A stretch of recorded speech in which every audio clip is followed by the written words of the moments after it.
പ്രതിപക്ഷ നേതാവ് V D സതീശന്റെ വാർത്താ സമ്മേളനം തത്സമയം. ഒരു ജീർണത ബാധിച്ചൊരു പാർട്ടിയായി അതിന്റെ ചരിത്രത്തിൽ മാറിയിട്ടില്ല. അപകടകരമായ രീതിയിലേക്ക് അത് പോവുകയാണ്. BJP-യുമായിട്ടുള്ള ബാന്ധവം ഓരോന്നോരോന്നായിട്ട് പുറത്തു വന്നുകൊണ്ടിരിക്കുന്നു. എന്തായാലും ഈ പൂരം കലക്കിയ സംഭവത്തെക്കുറിച്ച് BJP-യെ വിജയിപ്പിക്കാൻ വേണ്ടി പൂരം കലക്കിയ സംഭവത്തെക്കുറിച്ച് ഗൗരവതരമായ ഒരു ജുഡീഷ്യൽ അന്വേഷണം നടത്തണം എന്ന് ഞങ്ങൾ ശക്തിയായി ആവശ്യപ്പെടുക.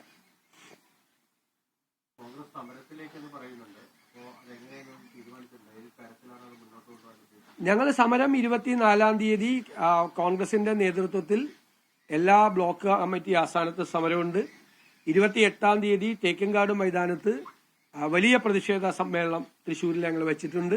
അടുത്ത ദിവസം തന്നെ അടിയന്തരമായി UDF യോഗം ചേർന്ന് UDF-ന്റെ സമരപരിപാടികൾ കൂടി ആവിഷ്കരിക്കും. പാർട്ടിയുടെ സമരപരിപാടികൾ KPCC പ്രസിഡന്റും പ്രഖ്യാപിക്കും. അല്ല, ഈ റിപ്പോർട്ട് അസ്വാഭാവികമാണല്ലോ. ആരോപണ വിധേയനായ ആൾ അന്വേഷിച്ച റിപ്പോർട്ട് കൊടുത്തെന്ന് പറഞ്ഞല്ല. ഞാൻ ചോദിക്കട്ടെ, അന്ന് എന്താ പറഞ്ഞത്? ഗവൺമെന്റ് പറഞ്ഞത് കമ്മീഷനാണ് കുഴപ്പമുണ്ടാക്കിയത്, അതുകൊണ്ട് കമ്മീഷനെ മാറ്റിയത്. പക്ഷെ പിന്നീടാണ് പുറത്തു വന്നത് ഈ ADGP ലോ ആൻഡ് ഓർഡർ അവിടെ ഉണ്ടായിരുന്നു മുഴുവൻ സമയം. അപ്പൊ കമ്മീഷന് കുഴപ്പമുണ്ടാക്കിയ ADGP ലോ ആൻഡ് ഓർഡർ അതിന്റെ മീതെയുള്ള ഉദ്യോഗസ്ഥർ നോക്കിയിരിക്കുക, അതിന്റെ മീതെയുള്ള മുഖ്യമന്ത്രി നോക്കിയിരിക്കുക. മുഖ്യമന്ത്രി സംസ്ഥാനത്തുണ്ടല്ലോ, ഇല്ലേ? രാവിലെ 11 മണിയല്ലേ കുഴപ്പം തുടങ്ങുന്നത്. മഠത്തിൽ വരവ് കുഴപ്പം തുടങ്ങാണ്. പിറ്റേ ദിവസം വെളുപ്പിന് 7 മണി വരെ. ഞാൻ ചോദിച്ചല്ലോ, ഇന്റലിജൻസ് സംവിധാനങ്ങളില്ലേ? മുഖ്യമന്ത്രി അറിഞ്ഞല്ലോ. മുഖ്യമന്ത്രി എന്തുകൊണ്ട് ഇടപെട്ടില്ല? സ്ഥലത്തുണ്ടായിരുന്ന ADGP ലോ ആൻഡ് ഓർഡർ എന്തുകൊണ്ട് ഇടപെട്ടില്ല? അപ്പൊ ഇവരെല്ലാം അറിഞ്ഞുകൊണ്ട് നടത്തിയ ഗൂഢാലോചനയാണ്. ഒറ്റ ഫോൺ വിളിക്ക് കമ്മീഷൻ നിൽക്കില്ല അവിടെ. ഇല്ലെങ്കിൽ ADGP അവിടെ ചെന്ന് ഈ കമ്മീഷനെ നിയന്ത്രിക്കില്ലേ? സ്പോട്ടിൽ ചെന്ന്. എന്തിനാണെന്ന് ADGP ലോ ആൻഡ് ഓർഡർ ഔദ്യോഗികമല്ലെങ്കിൽ അനൌദ്യോഗികമായിട്ടാണെങ്കിൽ എന്തിനാണ് അവിടെ ക്യാമ്പ് ചെയ്ത്? ഔദ്യോഗികമായിട്ടാണെങ്കിലും അനൌദ്യോഗികമായിട്ടാണെങ്കിലും പോലീസ് ഒരു കുഴപ്പമുണ്ടാക്കുമ്പോൾ ലോ ആൻഡ് ഓർഡറിന്റെ ഉത്തരവാദിത്തമുള്ള ഈ ഉദ്യോഗസ്ഥൻ ഇടപെടണ്ടേ?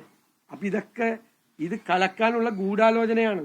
അവരുടെ മാസ്റ്റർ പ്ലാനാണ് അത് ചെയ്തത്. എന്നിട്ട് ആ ആള് തന്നെ അന്വേഷിക്കുക. ആ ആളെ കൊണ്ട് തന്നെ അന്വേഷിപ്പിച്ച് റിപ്പോർട്ട് മേടിക്കുക. അതിപ്പോ ബഹളം ഉണ്ടായപ്പോഴാണ് ഒരാഴ്ച തരാൻ പറഞ്ഞ റിപ്പോർട്ട് 5 മാസമായിട്ടും തരാതിരുന്നിട്ട് ഒരു ചോദ്യം മുഖ്യമന്ത്രിയുടെ ഓഫീസിൽ നിന്ന് ചോദിച്ചോ? DGP-യോട് ചോദിച്ചോ? ഇപ്പൊ ബഹളം ഉണ്ടായപ്പോഴാണ്, വിവാദം വന്നപ്പോ, അന്വേഷണം നടക്കുന്നില്ല എന്ന് വിവാദം വന്നപ്പോഴാണ് തട്ടിക്കൂട്ടിയൊരു അന്വേഷണം നടത്തിയ ഒരു റിപ്പോർട്ട് ഒറ്റ ദിവസം കൊണ്ട് ഇന്നലെ കൊടുത്തിരിക്കുന്നു. ഒരു അന്വേഷണവും ഇതിന്റെ പേരിൽ നടന്നിട്ടില്ല. തൃശൂർ സിറ്റി പോലീസ് കമ്മീഷണർ ഓഫീസിൽ നിന്ന് പറഞ്ഞല്ലോ ഒരു അന്വേഷണം നടന്നിട്ടില്ല.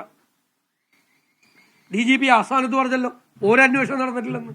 ഇന്നലെ തട്ടിക്കൂട്ടി ഉണ്ടാക്കിയതാണ് ഈ റിപ്പോർട്ട്. ഈ ആരോപണ വിധേയം തന്നെ തട്ടിക്കൂട്ടി ഉണ്ടാക്കിയ റിപ്പോർട്ട്. അതിന് ഒരു സ്വാഭാവികതയില്ല, ഒരു സ്വീകാര്യതയില്ല.